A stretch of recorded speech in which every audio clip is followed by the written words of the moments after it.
Assalamualaikum warahmatullahi wabarakatuh.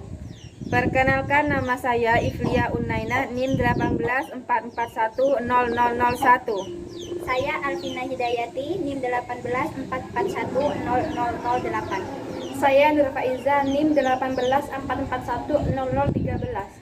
Kami dari Fakultas Keguruan dan Ilmu Pendidikan, Prodi Pendidikan Pancasila dan Kewarganegaraan, Universitas Pancamarga Probolinggo. Di sini kami kelompok 1 ingin mempresentasikan tentang kebiasaan internasional sebagai hukum hubungan internasional. Pertama, di sini saya akan menjelaskan tentang pengertian kebiasaan internasional.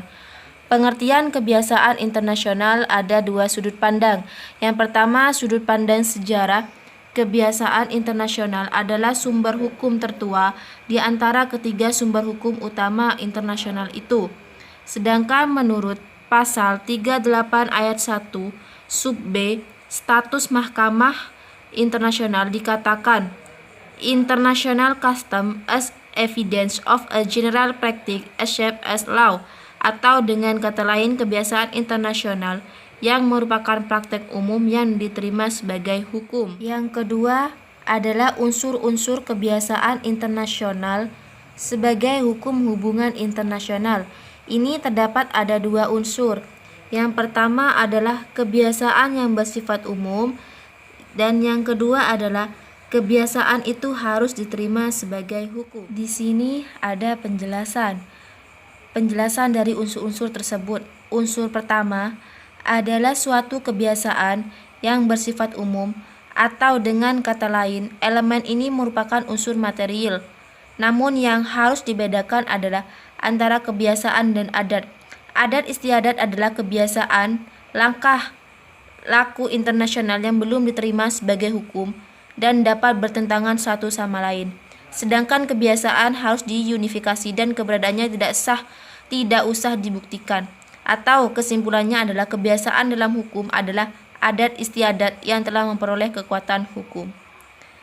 Unsur yang kedua yaitu kebiasaan itu harus diterima sebagai hukum, atau aspek psikologis yang lebih dikenal opinio juris self-resisitas, atau sebagaimana diistilahkan oleh seorang hakim, yaitu keyakinan timbal balik bahwa keadaan perulangan itu adalah akibat peraturan yang memaksa.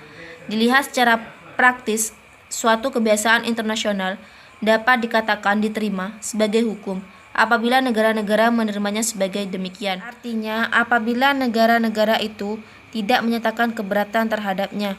Keberatan ini dapat dinyatakan dengan berbagai cara, misalnya dengan jalan diplomatik atau protes, atau dengan jalan hukum, dengan mengajukan keberatan-keberatan di hadapan suatu mahkamah. Hubungan antara perjanjian dan kebiasaan bisa ditemui di dua pola, yaitu pertama, kebiasaan-kebiasaan internasional dapat melahirkan kaidah-kaidah hukum internasional yang kemudian diteguhkan atau dikokohkan di dalam konvensi-konvensi internasional. Contohnya Konvensi Den Haag tahun 1907 dan Konvensi Jenewa tahun 1949 mengenai perlindungan para korban perang. Kedua, perjanjian internasional yang berulang kali diadakan mengenai hal yang sama dalam keadaan serupa dapat menimbulkan atau melahirkan suatu kebiasaan dan dapat menciptakan lembaga-lembaga hukum melalui proses hukum kebiasaan internasional. Contohnya adalah ketentuan-ketentuan hukum mengenai hubungan konsuler yang ditimbulkan oleh perjanjian-perjanjian internasional bilateral. Mengenai hubungan konsuler dadakan, perjanjian internasional bilateral yaitu perjanjian atau hubungan antar negara, antar dua negara. Sekian presentasi dari kami, semoga bermanfaat. Kurang lebihnya kami mohon maaf. Wassalamualaikum warahmatullahi wabarakatuh.